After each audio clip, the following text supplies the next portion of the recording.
LKG UKG ಇಂದಲೇ English ಮೀಡಿಯಂನಲ್ಲಿ ಓದಿಸ್ಬೇಕು ಅಂತ ಒಬ್ಬ ಗಾರೆ ಕೆಲಸ ಕಾರ್ಮಿಕ ಕೂಡ ಪ್ರಯತ್ನ ಪಡ್ತಾ ಇದ್ದಾನೆ.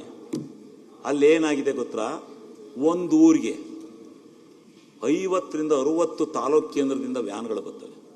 50 ರಿಂದ 60 ಬಂದು ನಿಂತ್ಕೋತವೆ ಕಾನ್ವೆಂಟಿಗೆ ಕರ್ಕೊಂಡು ಹೋಗೋಕ್ಕೆ. ಆ ಕಾನ್ವೆಂಟ್ಗೆ ಕರ್ಕೊಂಡು ಹೋಗಿ ಅಲ್ಲಿ ಮತ್ತೆ ಪುನಃ ಇಷ್ಟುದ್ದ ಇರುತ್ತೆ UKG LKG ಮಗು, ಅದನ್ನೂ ಸಹಿತ ಕರ್ಕೊಂಡು ಹೋಗ್ತಾರೆ. ನಾನು ಕಳೆದ ಸಾರಿ ಇದ್ರ ಬಗ್ಗೆ ಭಾಷಣ ಮಾಡಿದಾಗ ಹೇಳಿದ್ರು, ಮುಖ್ಯಮಂತ್ರಿಗಳು ಸ್ಪಂದಿಸಿ 2,500 ಕೋಟಿ ಕೊಟ್ಟರು. ಈ ಸಾರಿನೂ ಕೊಟ್ಟಿದ್ದಾರೆ. ನಮ್ಮ ವಿದ್ಯಾಮಂತ್ರಿಗಳು ಕೆಲಸ ಮಾಡಿದ್ದಾರೆ. ಅದಕ್ಕೆ ಏನಾದರೂ ಮಾಡಿ ಕಾಯಕಲ್ಪ ಕಲ್ಪಿಸ್ಬೇಕು ಅಂತ ಮಾಡಿದ್ದಾರೆ.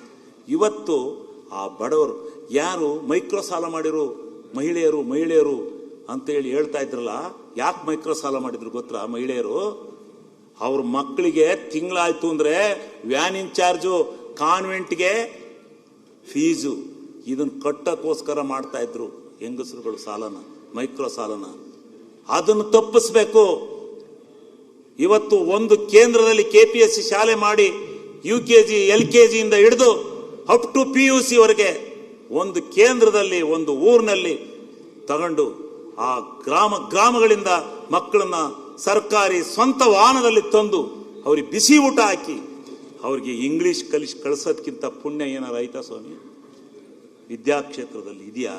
ಅಧ್ಯಕ್ಷರೇ, ಇನ್ ಬಾಕಿ ಬಗ್ಗೆ ಆಮೇಲೆ ಅಧ್ಯಕ್ಷರೇ ಒಂದೇ ನಿಮಿಷ ಅಧ್ಯಕ್ಷರೇ, ಆ KPS ಶಾಲೆದೊಳಗ ಟೀಚರ್ಸ್ ಯಾರು ಅಧ್ಯಕ್ಷರೇ? ಮತ್ತೆ ಮಾತಾಡಿ, ಯಾರು? ನಾವು ನೀವು ಚರ್ಚೆ ಮಾಡಬೇಡಿ, ನೀವು ಚರ್ಚೆಗೆ ಮಾಡ್ತೀರಿ. ಚರ್ಚೆ ಮಾಡಬಾರ್ದಪ್ಪ. ಅಲ್ಲ ಅಧ್ಯಕ್ಷರೇ, ಅಲ್ಲಿ ಕಲ್ಸೋರು ಯಾರು ಅಧ್ಯಕ್ಷರೇ? ನೀನ್ ಶಿಕ್ಷಕರು ಯಾಕೆ ಮತ್ತೆ ಚರ್ಚೆ ಮಾಡಿ ಮಾತಾಡುವಾಗ? ಅಲ್ಲ ಇದನ್ನು ತೊಂದರೆ ಹೇಳಬೇಕಲ್ಲ. ನೀವು ಮಾತಾಡಿ.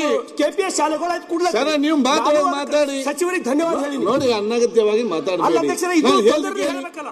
ಟೆಲಿಂಗ್ ಯು, ನಾನು ಹೇಳ್ದು ಕೇಳಿ. ನೀವು ಫಸ್ಟ್ ಟೈಮ್ MLA, ನಾನು ಹೇಳ್ದು ಕೇಳಿ ಅಪ್ಪ. Second time MLA second time ಹೇಳ್ಬೇಕಂತಲ್ಲ ನಿಮ್ಗೆ. ಒಂದ್ ಸೆಕೆಂಡ್ ನಿಮ್ಗೆ ಯಾಕೆ ಚಲೋ ಆಗಿದೆ? KPS ಶಾಲೆಗಳು ಮಾಡ್ಲತ್ತೀರಿ ಕರೆಕ್ಟ್ ಅದ. ಶಿಕ್ಷಕರು ನಾನು ಹೇಳ್ದು ಕೇಳಿ. ಮಕ್ಕಳಿಗೆ ಇಂಗ್ಲಿಷ್ ಕಲ್ಸೋರು ಯಾರು? ಆಯ್ತು, ಒಂದ್ ಸೆಕೆಂಡ್. ಮಕ್ಕಳು ಇಂಗ್ಲಿಷ್ ಕಲ್ಸೋರು ಯಾರು ಹೇಳ್ಬೇಕಲ್ಲ ಸರ್ಕಾರ ನಮ್ಗೆ. ನಾನು ಹೇಳ್ತೇನೆ, ಒಂದ್ ಸೆಕೆಂಡ್ ಕೂತ್ಕೊಳ್ಳಿ. ಐ ಟೆಲಿಂಗ್ ಕೂತ್ಕೊಳ್ಳಿ. ನಾನೆಲ್ಲ ಸದಸ್ಯರು ಹೇಳೋದಿಷ್ಟೇ, ಇದು ಬಜೆಟ್ನಲ್ಲಿ ಆ ಸದಸ್ಯರು ಮಾತಾಡ್ತಾರೆ. ಆ ಸದಸ್ಯರು ಮಾತಾಡುವಾಗ ಇಲ್ಲಿ ಕೂತ್ಕೊಂಡು ಚರ್ಚೆ ಮಾಡಿದ ವಿಚಾರ ಇಲ್ಲ. ನಾನು ನಿಮಗೆ ಈ ವಿಚಾರದಲ್ಲಿ ಏನು ಹೇಳಬೇಕು, ನಾನು ನಿಮಗೆ ಮಾತಾಡಲಿಕ್ಕೆ ಅವಕಾಶ ಕೊಟ್ಟಾಗ ಇದನ್ನೆಲ್ಲ ನೀವು ಹೇಳಿ. ನೀವು ಇದನ್ನೆಲ್ಲ ಈಗ ಮತ್ತೆ ನಾಳೆ ಏನು ಮಾತಾಡ್ತೀರಿ ನೀವು? ಅಧ್ಯಕ್ಷರೇ, ನಾನು ಟೀಚರ್ ಕೆಲಸ ಮಾಡಿದ್ದೀನಿ. ತಾವು ಕೊಟ್ಟಂತ KPS ಶಾಲೆಗಳೊಳಗ ಕಲ್ಸಕ್ಕೆ ಶಿಕ್ಷಣ ಆಯ್ತು, ನೀವು ಮಾತಾಡಿ. ಇದನ್ನು ತಮ್ಗೆ ಗೊತ್ತಾಗಬೇಕಲ್ಲ, ನಾನು ಸದನ ಕೇಳಬೇಕಲ್ಲ. ಕೈ ಮಾಡುವುದು ಮಾತಾಡಿ. ಅರೆ ಮಕ್ಕಳ ಭವಿಷ್ಯ ನೀವು ಮಾತಾಡಿ.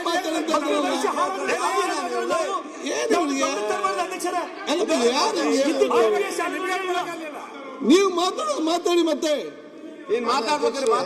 ನೀವೆಲ್ಲ ಈಗ ಮತ್ತೆ ನೀವೇನು ಮಾತಾಡ್ತೀರಿ?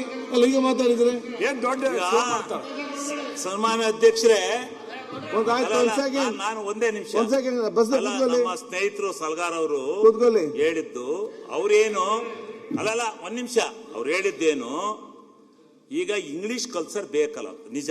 ನಮ್ಮ ಪ್ರೈಮರಿ ಸ್ಕೂಲ್ TCH ಮಾಡಿರ್ತಕ್ಕಂಥವ್ರಿಗೆ ಇಂಗ್ಲಿಷಿನ ಜ್ಞಾನ ಇಲ್ಲ. ಅದಕ್ಕೋಸ್ಕರಲೇ ಎಲ್ಲ ನಗರ ಪ್ರದೇಶಕ್ಕೆ ಕಾನ್ವೆಂಟ್ಗಳಿಗೆ ಕಳಿಸ್ತಾ ಇದ್ದಾರೆ. ಆದರೆ ಈಗ ಮಾಡಿರ್ತಕ್ಕಂಥ ಕಾನೂನಿನಲ್ಲಿ ಇಂಗ್ಲಿಷ್ ಟೀಚರ್ಗಳನ್ನ ನೇಮಿಸಿ KPS ಶಾಲೆ ಮಾಡೋದು, ಅದಕ್ಕೆ ಬಜೆಟ್ನಲ್ಲಿ ಹಣ ಇಟ್ಟಿದ್ದಾರೆ. ಅದನ್ನು ತಿಳ್ಕೋಬೇಕು ತಾವು ಅಷ್ಟೇ. ಅಲ್ಲ ಶಿವಲಿಂಗೇಗೌಡ್ರೆ, KPSC ಮಾನ್ಯ ಸಭಾಧ್ಯಕ್ಷರೇ, KPSC ಕಾನ್ಸೆಪ್ಟ್ ತುಂಬಾ ಚೆನ್ನಾಗಿದೆ. ಇಂಗ್ಲಿಷ್ ಟೀಚರ್ಗಳು ಅಲ್ಲಿದ್ದಾರೆ KPSC ಶಾಲೆಗಳಲ್ಲಿ. ಅದು ಸರ್ಕಾರದ ನಿರ್ಧಾರ ಕರೆಕ್ಟ್ ಆಗಿದೆ. ನಾನು ಆ ಮಂತ್ರಿಗಳಿಗೆ ಅಭಿನಂದನೆ ಸಲ್ಲಿಸ್ತೇನೆ.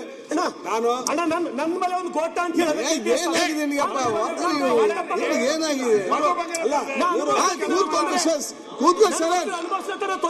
ಕೂತ್ಕೊಳ್ಳಿ. ಈಗ ನೀವು ಶರಣ್ ಏನ್ ಮಾತಾಡ್ತೀರಿ? ನೀವು ಶಾಲೆ ಬಗ್ಗೆ ಮಾತಾಡ್ತೀರಿ. ಶಾಲೆ ಮಕ್ಕಳ ಶಿಸ್ತು ನಿಮ್ಗೆಲ್ಲ ಶಾಲೆ ಬಗ್ಗೆ ಮಾತಾಡ್ತೀರಿ. ನೀವು ಮಕ್ಕಳ ಶಿಸ್ತು ಸ್ವಲ್ಪ ಕಲಿಯಿರಿ. ಸನ್ಮಾನ್ಯ ಅಧ್ಯಕ್ಷರೇ, ಮಹಿಳೆ ಮತ್ತು ಮಕ್ಕಳ ಕಲ್ಯಾಣ ಇಲಾಖೆ ಇವತ್ತು ಸಾಮಾಜಿಕ ನ್ಯಾಯವನ್ನು ಕೊಡ್ತಕ್ಕಂಥ ದೃಷ್ಟಿಯಿಂದ ಗ್ಯಾರಂಟಿ ಯೋಜನೆಯಲ್ಲಿ ಗೃಹಲಕ್ಷ್ಮಿ ಕಾರ್ಯಕ್ರಮವನ್ನು ತಂದಿದ್ದಾರೆ. ಗೃಹಲಕ್ಷ್ಮಿ ಕಾರ್ಯಕ್ರಮ ಇವತ್ತು ನಾವು ಹಳ್ಳಿಗಾಡಿನಿಂದ ಬಂದಿದ್ದೇವೆ. 2000 ಅನ್ನೋದು ಇವತ್ತಿನ ಆರ್ಥಿಕ ವ್ಯವಸ್ಥೆನಲ್ಲಿ ಬಹಳ ಸಣ್ಣದು ಅಂತೇಳಿ ಎಲ್ಲರ ಭಾವನೆ ಇದೆ. ಅದನ್ನೇ ಕ್ರೋಢೀಕರಿಸಿ ಫರ್ ಕ್ಯಾಪಿಟಲ್ ಇನ್ಕಮ್